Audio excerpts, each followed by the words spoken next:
anyway, I just learned something. Happy birthday, Father. Wow, I had no idea. Wow, so 32, is it? 30, 31? Anyway, so it's good to be here again.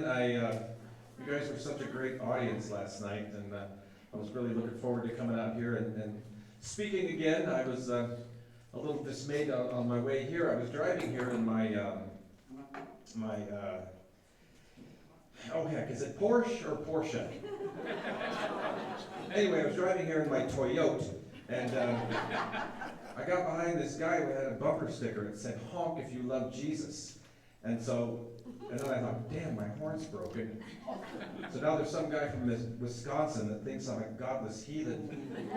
So anyway, I feel a little better now. But yeah, one thing that we natives are famous for is the cars we drive. We call them res runners. Are you guys familiar with that term? Res runners, res rides. Anyway, it's defined as a car that used to be nice.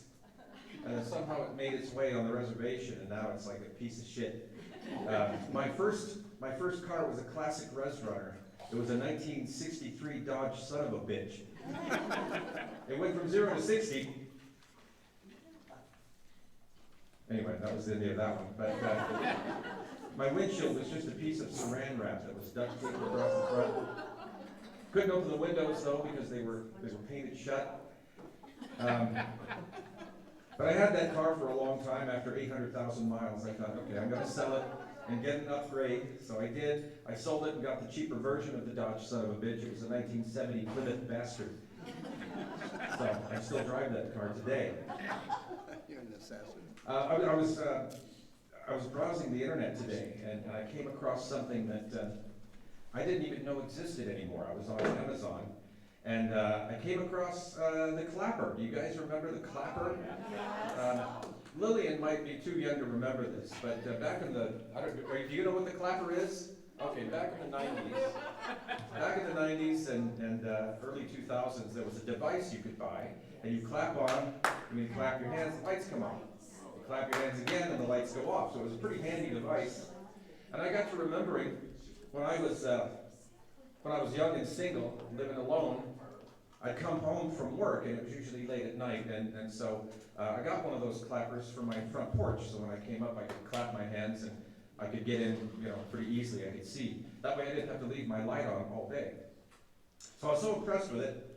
I got one for my living room, then I got a clapper for my bedroom, then I got one for my hallway, and one for my kitchen, one for my bathroom. So, here I was walking through my house, clapping on, clapping off.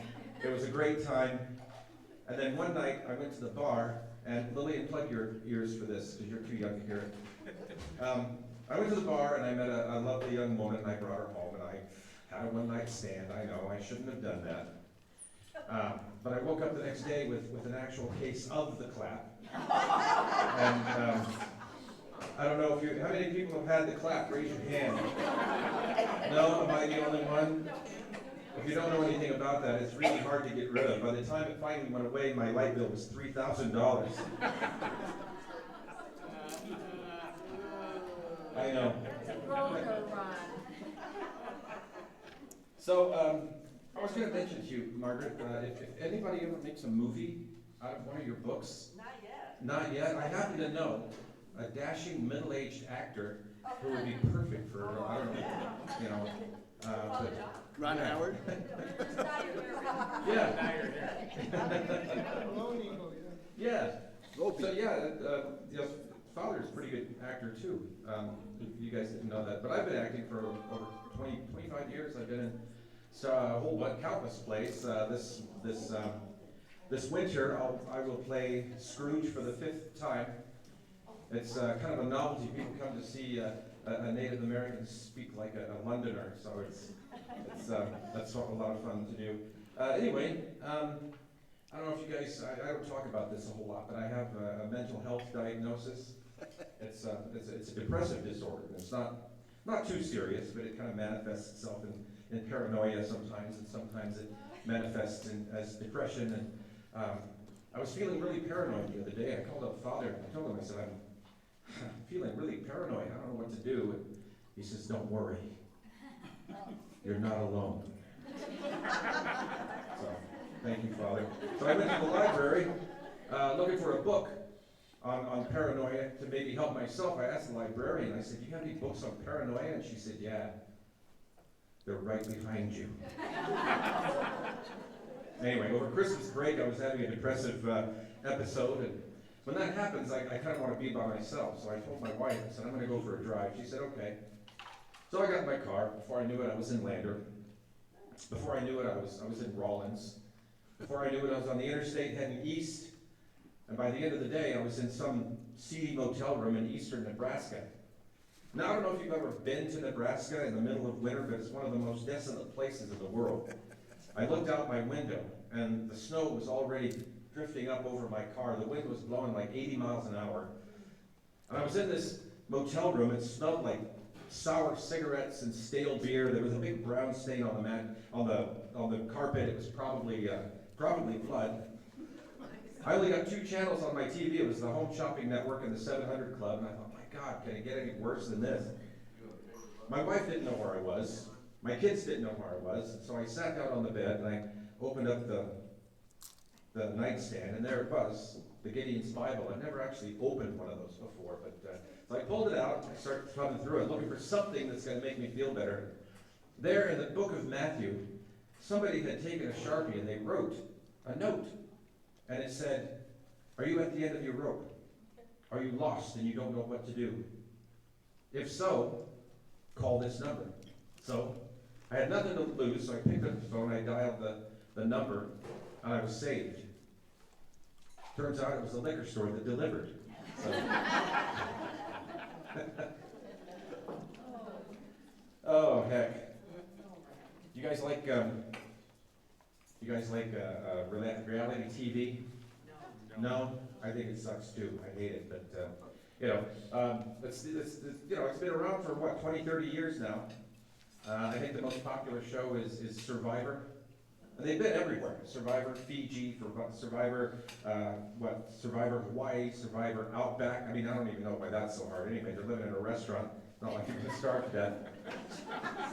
But I think they're running out of places to go, because next season, guess what they have? They're having Survivor Reservation. Coming here. And it's good, and the formula for those shows is always the same. It's like these backstabbing, underhanded, horrible people, and they make them live together, they make them do shit together, and it's just a horrible. I hate watching it. I don't know how people can watch that, but so it's going to be the same thing when they come here. All these backstabbing, horrible people, and one native guy. He's going to be the cool guy. He's going to teach them everything they need to know to live off the land. How to hunt, how to fish, how to build their own shelter, how to make their own clothing, how to make wine out of government raisins, how to make the most of a block of cheese, all the necessaries. And after they've done that, you know what they're going to do? They're going to vote him off. That's what they're going to do. I mean, what kind of self-respecting Indian gets kicked off his own reservation anyway? I don't know. Anyway, I hope I'm that guy. I got to get famous somehow.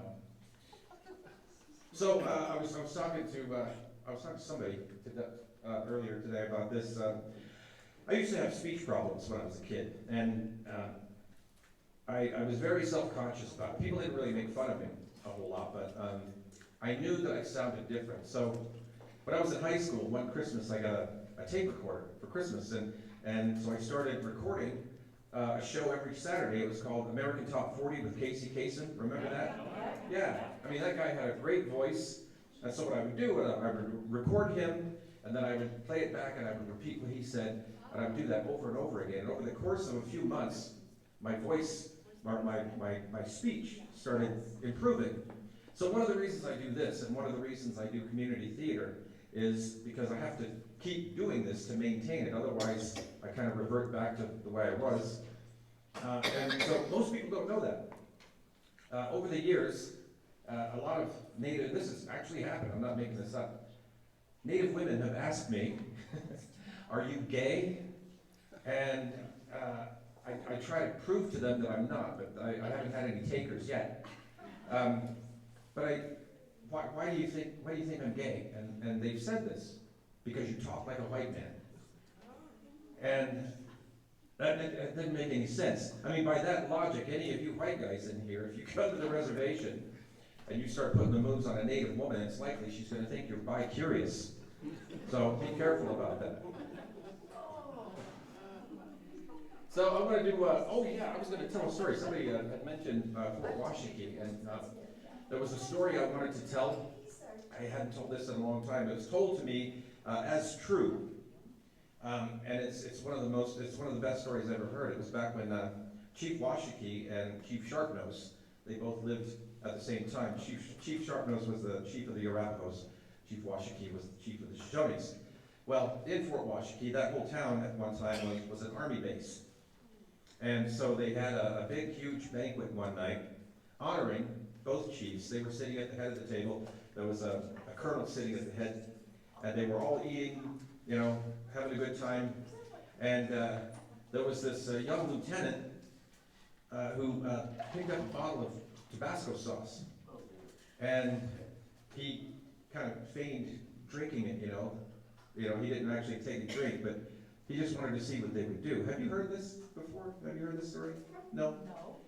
Anyway, so I don't know if it's true or not, but it should be. So this lieutenant he got a fake steak and a big drink, and he puts it down.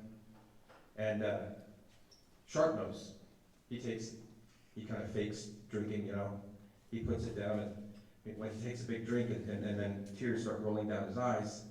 And Washakie says, why does Sharpnose weep? And Sharpnose says, I was just remembering the time when my brothers died at the hands of the Blackfoot. And so he pushed the bottle over. Chief Washakie takes that bottle and he takes a big swig and he puts it down. Pretty soon tears are running down his eyes. And Sharpnose asked Washakie, why does Washakie weep? And Chief Washakie said, I was just thinking it was too bad that you didn't die with your brothers at the hands of the Blackfoot. Now, I don't know if that's true or not, but it's like, that's classic. That's classic native humor for you right there. So I got one more story I want to tell. I'm going to use Margaret, if I may. Can I call you Margaret for the sake of this story? Okay, so Margaret and I told this the night that Father was there, and I haven't said it since, so I had to write it out again. Anyway, so Margaret and I were having a discussion one day about how many friends we had. And I told her that I knew everybody that there was to know. And she didn't believe me. So I said, just name somebody. Name a person, any person, and I guarantee you that I will know. So she thought about it for a second.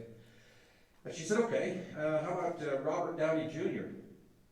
I said, okay, let's go see him, you know. So she books us a flight to California. We look up his address, which you can totally do, by the way. And we went to his estate. We walked up to the door and I knocked. Robert, or Bobby, as he likes to be called, opens the door and he says, Ron, I was just about to call you. I said, hey, how you doing? He says, you're just in time for dinner. So I introduced Margaret to Robert, and we went in, we had dinner, we had a good conversation, and we walked out, and Margaret says to me, she says, all right, you got me with that one. You got me with that one. I said, no, just name somebody else.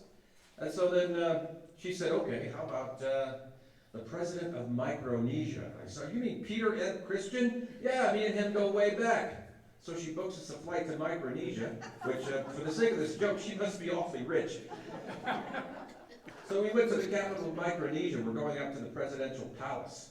And as we're walking up the steps, I heard somebody say, Ron, is that you? I turned around, it was Peter Christian, the president of Micro. And I said, Peter, how you doing, you rotten bastard? He comes up, we shake hands. I introduced him to Margaret. We went inside, we had dinner, we had a few shots, we went over old times and had a good time. So we're walking out. She goes, all right, that's two in a row.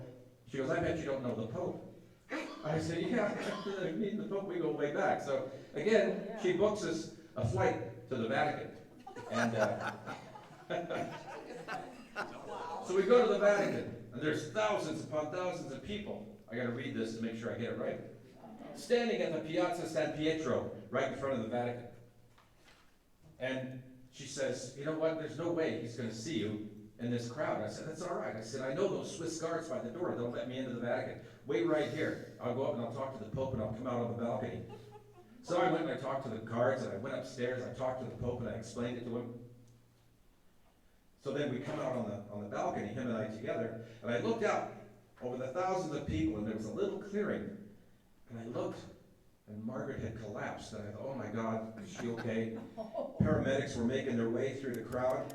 I went downstairs and I made my way through the crowd. Just as I got there, the paramedics were waving smelling salts under her nose, and she woke up, and I said, Margaret, are you okay? What happened?